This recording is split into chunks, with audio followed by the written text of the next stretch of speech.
Lakshmi Srinivasa jewelleries proprietors Duggi Srinivasarao, Duggi Abhinay, IT hub ఎదురుగా Illandu cross road, Khammam. Hi hello నమస్తే, welcome to Suman TV Khammam. నేను మీ విజయశ్రీ.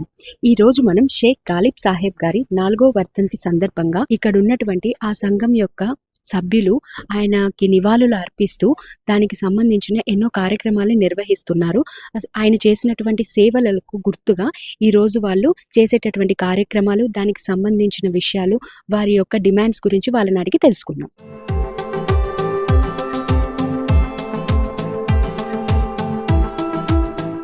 మీ పేరు? నా పేరు షేక్ సయ్యద్ బాషా, తెలంగాణ నూరు భాషా దూదేకుల ముస్లిం మైనార్టీ సంక్షేమ సంఘ రాష్ట్ర అధ్యక్షుడు. ఇప్పుడు ఈ కార్యక్రమం సందర్భించుకొని మీరు ఎలాంటి కార్యక్రమాలు నిర్వహిస్తున్నారు ఇక్కడ? స్వర్గీయ మా గాలిబ్ గారు దూదేకుల కులం పట్ల, దూదేకుల జాతి పట్ల, దూదేకులు పిల్లల ఉజ్వల భవిష్యత్ కోసం గల్లీ నుంచి ఢిల్లీ దాకా పోరాట ఉధృతం చేసిన వ్యక్తి. అదే సమయంలో అట్ ద సేమ్ టైం తనకి వృద్ధులన్నా, అనాథలన్నా, వికలాంగులన్నా అమితమైన ప్రేమతోటి తను గాని తన పిల్లలు గాని ఎప్పుడైనా బర్త్డేలో ఎలాంటి అవకాశాలు ఉన్నా ఆశ్రమంలో జరుపుకునే వాళ్ళు ఆశ్రమం ఇచ్చారు. అదే క్రమంలో గాలిబ్ గారు లేకపోయినా గాలిబ్ గారు ఆశయాల కోసం పోరాటం, గాలిబ్ గారు దూదేకుల కోసం చేసిన పోరాటాలు ముందుకు తీసుకుపోయే క్రమంలో మేము కూడా వారు ఏదైతే ఇష్టపడతారో ఆ వృద్ధాశ్రమంలో మేము వాళ్ళు చేసిన సేవాభావాలను గుర్తు చేసుకుంటూ మా దురదృష్టం వాళ్ళు చేసుకుంటూ ఆయన కూడా మేము ఈ రోజు నివాళులు అర్పించాల్సిన దురదృష్టం ఏర్పడింది. ఆయన కోసం ఏ కార్యక్రమాలైనా దూదేకుల కులం కోసం ఎంత దూరం పోవడం కన్నా మా దూదేకుల జాతి ముందుందని కూడా మీకు తెలియజేస్తున్నాం. ఎలాంటి కార్యక్రమాలు నిర్వహిస్తున్నారు ఇక్కడ మీరు? మేము ఇక్కడ లేని వాళ్ళకి, ఈ ఆశ్రమంలో వృద్ధులకి, వికలాంగులకి, మానసిక వికలాంగులకి ఎంతో కష్టపడి ఈ క్రిస్టియన్ మైనార్టీ నుంచి మదర్ టెరెసా ఆశ్రమము, మదర్ టెరెసా గారు మనం చిన్నప్పుడు చదువుకున్నాం. మురికివాడల్లో ఉన్నోళ్ళు, అతి బిలో ప్రావర్టీ అంతా బీద వాళ్ళకి సేవ చేసింది. అదే స్ఫూర్తితోటి మా గాలిబ్ గారు కూడా ఆ సేవ చేయాలి, వాళ్ళకి చేయాలని చిన్నప్పటి నుంచి, గాలిబ్ గారు అంటే ఎవరు కాదు నా సొంత బాబు గారు, ఆయన దగ్గర చిన్నప్పటి నుంచి పెరిగింది కాబట్టి ఆయన ఎలాంటి తత్వం, పేదలకు ఎట్లా సాయం చేయాలనుకుంటారో చిన్నప్పుడు చూసిన వ్యక్తి కాబట్టి నేను ఆయన ఆశయాలు ఏదైతే ఉన్నాయో దానికి వాళ్ళకి భోజనాలు పెట్టడం కానివ్వండి, పనులు పంపిణీ చేయడం కానివ్వండి, దుస్తులు తీయటం కానివ్వండి, రేపు ఏదో అవసరం ఉందో చెప్పాం వాళ్ళకి కూడా. ఇంకేదైనా మా సంఘం నుంచి కానివ్వండి, వ్యక్తిగతంగా కానివ్వండి, గాలిబ్ గారు కుటుంబ సభ్యులు కానివ్వండి, కుటుంబ సభ్యుడిగా కానివ్వండి, మీరు మా ఎటువంటి సాయం కోరినా కూడా ఈ ఆశ్రమంకి ఎటువంటి సాయం చేయడం కానీ మేము ముందు ఉంటాను కూడా ఆ యజమాని కూడా తెలియడం జరుగుతుంది. మీరేం చెప్పాలనుకుంటున్నారు? నా పేరు షేక్ రహీం అండి, నూరుభాషా సంఘ రాష్ట్ర ప్రధాన కార్యదర్శి, స్థానిక మన గ్రామంలో నివసించడం జరుగుతుంది. ఈ సందర్భంగా ముందుగా మీ సుమన్ టీవీ వారికి నా యొక్క ప్రత్యేక అభినందనలు. అలాగే మా ఇప్పుడు భాషా గారు చెప్పినట్టు మా యొక్క దూదేకుల సమస్యలు చాలా నీచ నికృష్టంగా ఉండడం జరిగింది. ఎందుకంటే మా దూదేకులు చాలా నీచ స్థాయి, చాలా కింది స్థాయి నుంచి ఉన్నారు. ఇప్పటికి కూడా ఇంత అభివృద్ధి చెందినా కానీ పాన్ షాపులు, చెప్పుల షాపులు పనిచేసుకుంటూ దర్జీ వృత్తి మన ఏది మిషన్ కుట్టుకుంటూ ఈ విధంగానే జీవన సన్నాయి సాగిస్తున్నారు. దానికి ప్రభుత్వం యొక్క వివక్ష చాలా ఉంది. ఎందుకంటే మేము భాషా గారు చెప్పినట్టు కూడా మేము పుట్టిన కంచి వచ్చిన దాకా కూడా ఇస్లాం పద్ధతిని పాటిస్తాం. ఇండియన్ ముస్లిం అంటే యాక్చువల్గా ఇండియన్ ముస్లిం అంటే దూదేకుల ముస్లిం, ఇండియన్ ముస్లిమ్స్. మీద వీళ్ళందరూ కూడా వలస వచ్చి అప్పుడు బాబర్ కాలం వలస స్థిరపడిన వాళ్ళు ముస్లిం, వాళ్ళు ఇప్పుడు ముస్లింగా చలామణి అవుతూ వాళ్ళు మీ ఈ విధంగా మీరు ప్రశ్నించి చూసినట్టయితే ప్రతి కలెక్టరేట్లో కానీ, ప్రతి ఒక్క ఎంఆర్ఓ ఆఫీస్లో కానీ బీసీబీ సర్టిఫికేట్తోనే వాళ్ళు జాబులు చేస్తున్నారు. ఇప్పటికి స్టిల్ ఎంక్వైరీ చేసి బయటపడుతుంది. అంటే మా సర్టిఫికేట్లు అప్పుడు కూడా మేము వెనకబడి ఉండటం వల్ల మా సర్టిఫికేట్లు ఉపయోగించుకుని వాళ్ళు జాబులు చేస్తూ ఇప్పుడు మీరు 4% రిజర్వేషన్ ఇప్పుడు ఏదైతే అడిగామో దానికి వీళ్ళు ఆల్రెడీ ఇంతకుముందు బీసీబీ రిజర్వేషన్ అనుభవించారు. వీళ్ళు దాంట్లో ఉన్నది కాబట్టి వాళ్ళని బీసీఈలో కలపడానికి వీలు లేదు అనే ఒక వాళ్ళు దాని ప్రభుత్వం దృష్టిని తీసుకెళ్లి మమ్మల్ని వివక్ష చూపించి మమ్మల్ని ఇప్పటికి కూడా అధికారికంగా వాళ్ళతో చేతి కలుపుకొని మమ్మల్ని ఇంకా అనగదొక్కాలని ప్రయత్నిస్తున్నారు. కానీ ప్రతి గ్రామంలో కూడా దూదేకుల ముస్లిం మనం నిజాయితీగా ఉంటాడు. ఎందుకంటే సైన్స్లో ఉత్ప్రేరక పదాన్ని వాడతాం. చర్యలో పాల్గొనకపోయినా చర్య వేగాన్ని పెంచుతారు. అదే మన దూదేక సాహిబ్లో కూడా ఏంటంటే వీళ్ళు పదవులు లేకపోయినాగా ప్రతి గ్రామంలో కూడా రాజకీయంలో వీళ్ళే ముందు. ఎందుకంటే ఒక ఉత్ప్రేరకం అలాగా పనిచేస్తూ ఒక సంఘాన్ని కూడా ఉత్పన్న చేయడానికి రాజకీయ నాయకులు చాలా మంచి ఒక నమ్మకంతో ఉపయోగపడతారు.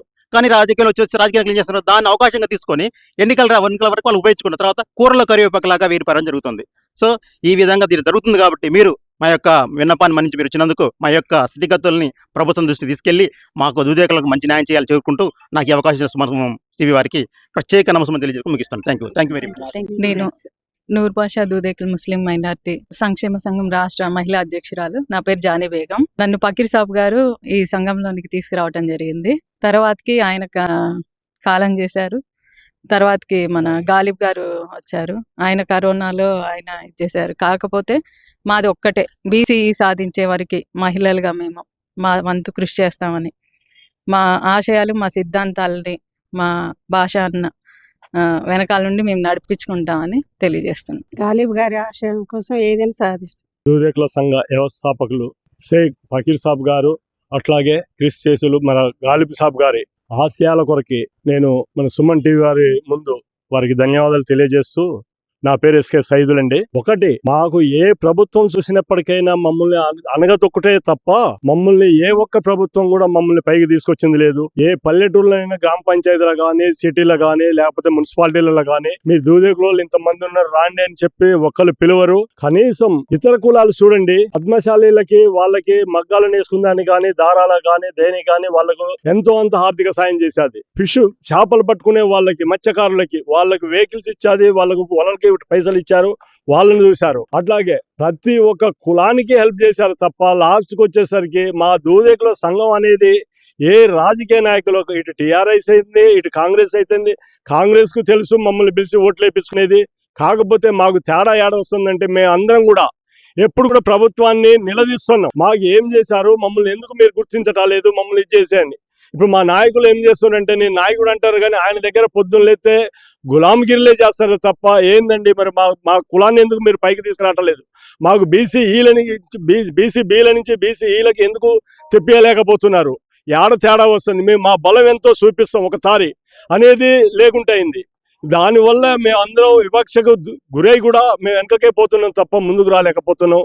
మమ్మల్ని అందరినీ కూడా ఒకసారి రేవంత్ రెడ్డి గవర్నమెంటే కానీ, లేకపోతే బీఆర్ఎస్ఏ కానీ, టీఆర్ఎస్ఏ కానీ, ఎవరికైనా అందరికీ తెలుసు కనీసం 18 లక్షల మంది చిల్లర ఉన్నారు మన దూదేకుల జనాభా. అలాంటి జనాభాని కూడా గుర్తించకుండా వాళ్ళు ఓట్లకి ఎప్పుడు వాడుకొని తర్వాత వీళ్ళెవరో మాకు తెలియదు అన్నట్టు వదిలిపెట్టేస్తారు. దయచేసి ప్రతి ఒక్కరికి తెలుసు, మేము ప్రతి ఒక్క ఖమ్మంలో 60 వార్డులు ఉన్నాయి.